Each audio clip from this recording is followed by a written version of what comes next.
Hey guys, welcome back to MCReviews. It's Pete here, back to finish off the Prelude EP review. Now, I know what you're probably thinking. Fucking hell, it's been a long time, hasn't it? Haven't made a video in 4 months, 4 months on this channel that isn't a podcast. And even the podcast has kind of been slowing down lately. Honestly, the reason for that is because apart from Mika's internet and things like that, I don't think any of us have been that passionate about doing it. Just because we've really not been at all into what Monster Cat's been releasing recently, but that's another discussion for another day. This is old school Monster Cat that we do here on MCReviews. Go back and look at the old stuff, the new stuff, look at it all just the same. Same, reviewing scores, same everything. And after a long time, I'm here to finish off the review of the Prelude EP by Rezonate and talk about the last of the 3 electronic tracks, that being The Journey, featuring Rezonate himself as a vocalist. But sorry for being away for so long, but the only reason I got back into it was because just randomly out of the blue one night I saw Mika uploading his finishing off the review of 003 and doing the ranking and all that, and that honestly just kind of inspired me to get right back into it. So here I am, doing the review of The Journey. I don't want to make this video too long because I know retention rate is a bitch, so let's just get right into the review, shall we? Let's free your mind. Let's free your mind. So every now and then, the girl will take hands. This song begins with what Rezonate definitely learnt he could do on this EP in particular, that being singing and using his own vocals. The beginning of this introduction section, and pretty much the whole intro, has Rezonate singing in a very different way to how he did in Canvas. In this portion of the track, his vocals are much more whispery and quiet compared to how they were in Canvas, almost in a kind of spoken word kind of way, which isn't better or worse than anyway, but it's different, which is, nice for variation's sake. I definitely prefer the vocals in this section to how they change later on in the track, however, which I will definitely talk about. Almost immediately after about only half a minute of vocals, the beat comes in, and this is pretty much what I would say is the first drop. While the vocals here are still the main feature, a proper house beat is added, as well as a pulsating background bass, which is there to say let's make it more feature complete. Shortly into the drop, a nice backing melody is added, which is noteworthy because this melody happens multiple times throughout the track, but it's different each time it comes up, which is a very good way to... Because this track changes a lot, it's a very good way to tie everything together in a knot, which happens with a few different elements, which I'll bring up pretty much all of them in this review. Overall, this section is very laid back and relaxed, and this is definitely one of the better parts of the track, and I would definitely say the best produced. The midsection begins with this melody and just this whole general little section, which, much like the one from the drop, is something that is repeated multiple times throughout the song. However, this one is pretty much the same whenever it comes up, which may be a bad thing in other situations, but here it does a good job of tying all the different parts of the song together into one package, since this song, completely changes from one second to the next.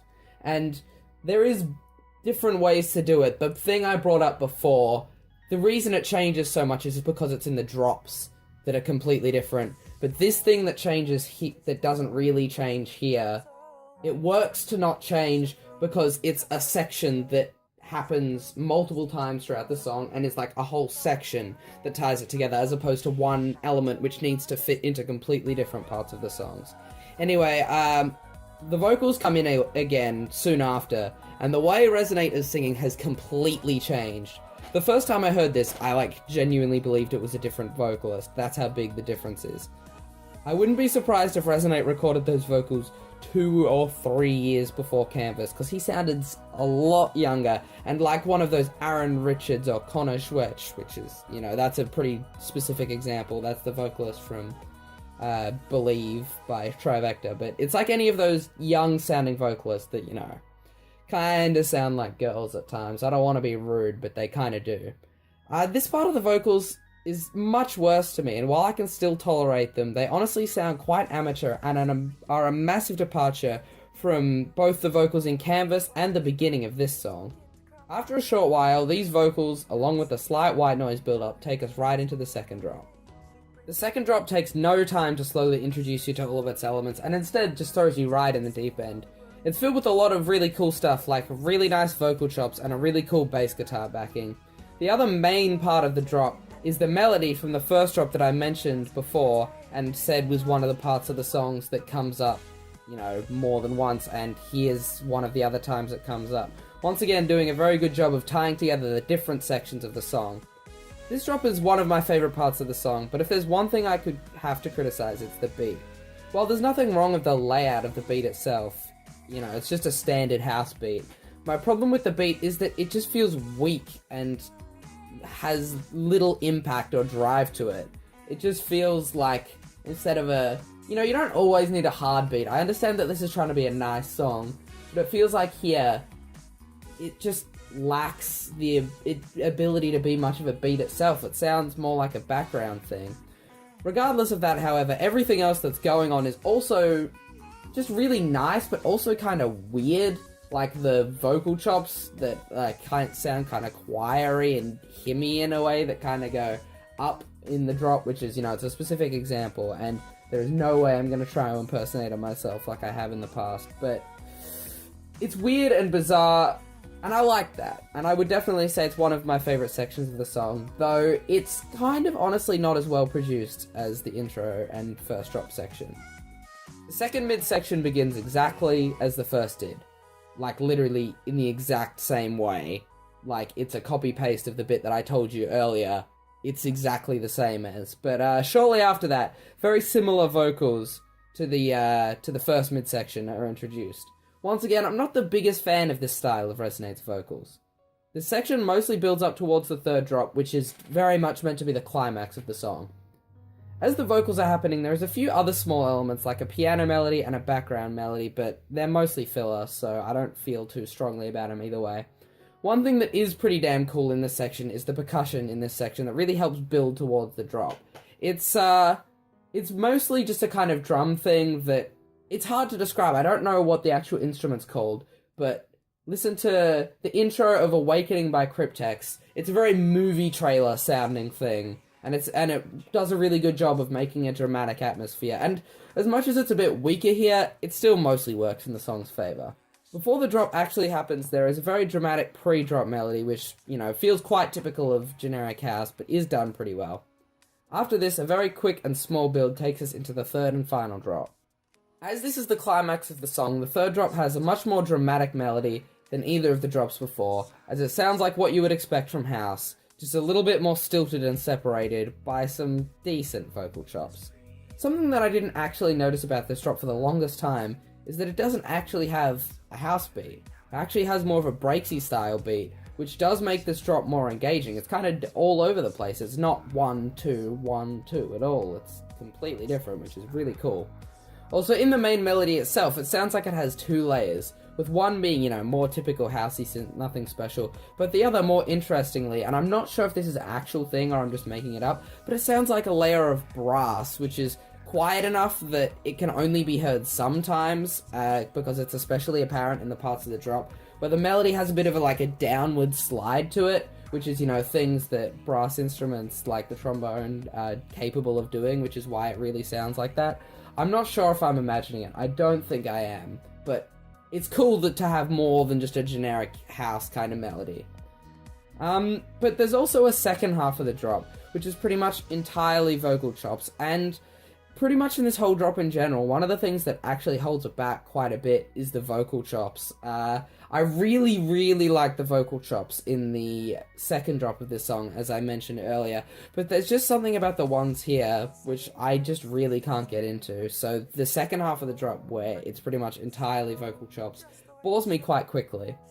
Overall, as much as this drop has a lot of interesting elements to it, I've never been a fan of the way of how the melody is stilted, and I'm not the biggest fan of the vocal chops in this drop at all. The beginning of the ending is once again exactly the same as the two mid-sections, which does do a good job of tying the whole song together, as I said earlier. After the repeated section, the song ends with a piano melody very much in the same style as the two piano tracks that, start and end the album, and as always, it's pretty damn nice and a good ending to the song, but to go in depth to describe it would just be repeating what's already said in Canvas. and what I would say about the other piano tracks in general. So overall, as much as I've mostly been rather positive about this song, I might not really be as much of a fan of this song as I might come off as. The problem here is I really, really want to love this song, and for a while I thought I did, but there's just a few major flaws that I kind of mentioned, but relate to the entire song in a way that I couldn't really bring up in any of these individual parts, so I've kind of just waited till now to bring it up. So one of those problems is the production of the song, and it's honestly just kind of off. Like, depending on the section, I think the intro section is fine and sounds just like anything else and sounds flawless, but something is just off and a bit more basic about the production compared to the other tracks on this album. This isn't something which is apparent, you know, in the first drop, as I said before, but it is in everything else, even the second drop, which is like my favorite part of the song, but it's just still a bit off and weird. It's really strange, and I'm not sure exactly what the problem is, but it just feels like a bit more amateur, and it feels like the further and further you get through the track, the more that's apparent and becomes the case. And I know I'm doing a terrible job of describing it, but there's just something about it which really holds the track back to me. And as much as I do like the vocals in the intro and the first drop, the vocals throughout the rest of the song, I'm really not a fan of. That whole Aaron Richards style, more young sounding voice wasn't what was in the intro, wasn't what was in Canvas, and it's not what I like Resonate's voice for. It sounds honestly like a completely different singer, and I'm not the biggest fan. But with all that being said, it's still quite a good song. It just feels like it could be so much better, but I should judge it on its own merits, not what it could be. With all that being said, the track is going to get the lowest rating on this EP by a fair margin, and it gets a 6 out of 10 from me today, so it's good, but it's not great.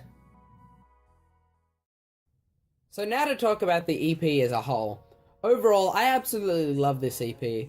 While I didn't review the piano tracks, they both do a good job of starting and ending the EP, but they're not really the true meat of the EP, as that is the 3 electronic tracks, 2 of which are excellent.